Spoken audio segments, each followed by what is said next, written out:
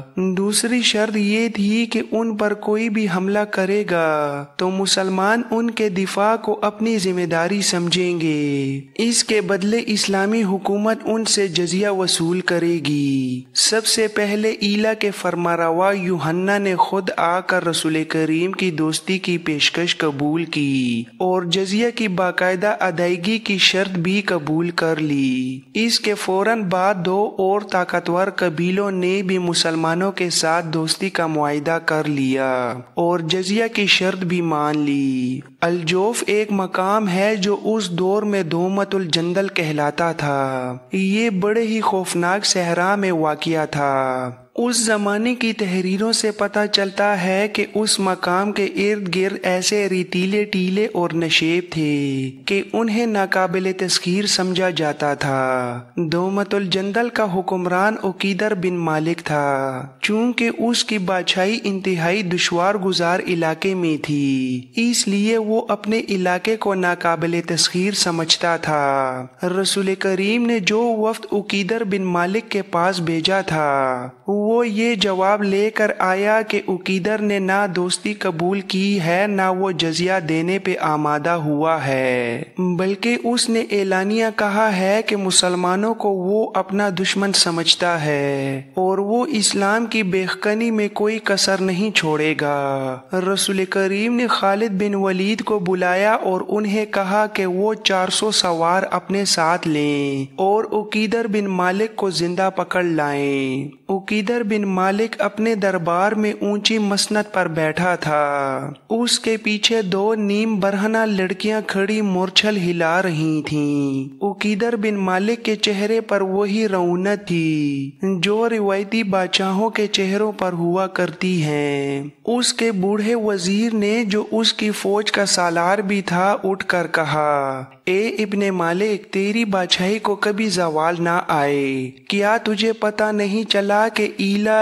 جربہ، ازروح اور مکننہ کے قبیلوں نے مدینہ کے مسلمانوں کی دوستی قبول کر لی ہے؟ آج دوستی قبول کی ہے تو کل قبیلہ قریش کے محمد صلی اللہ علیہ وآلہ وسلم کے مذہب کو بھی قبول کر لیں گے۔ عقیدر بن مالک نے کہا، کیا ہمارا بزرگ وزیر ہمیں یہ مشورہ دینا چاہتا ہے کہ ہم بھی مسلمانوں کے آگے گھٹنے ٹیک دیں؟ ہم ایسا کوئی مشورہ قبول نہیں کریں گے۔ نہیں ابن مالک، میری عمر نے جو مجھے دکھایا ہے وہ تو نے ابھی نہیں دیکھا ہے۔ میں مانتا ہوں کہ تو مسلمانوں کا سب سے بڑا دشمن ہے، لیکن میں دیکھ رہا ہوں کہ تو اپنے دشمن کو اتنا حقیر سمجھ رہا ہے کہ تو یہ بھی نہیں سوچ رہا کہ مسلمانوں نے حملہ کر دیا تو ہم تمہاری بادشاہی کو کس طرح بچائیں گے؟ عقیدر بن مالک نے کہا،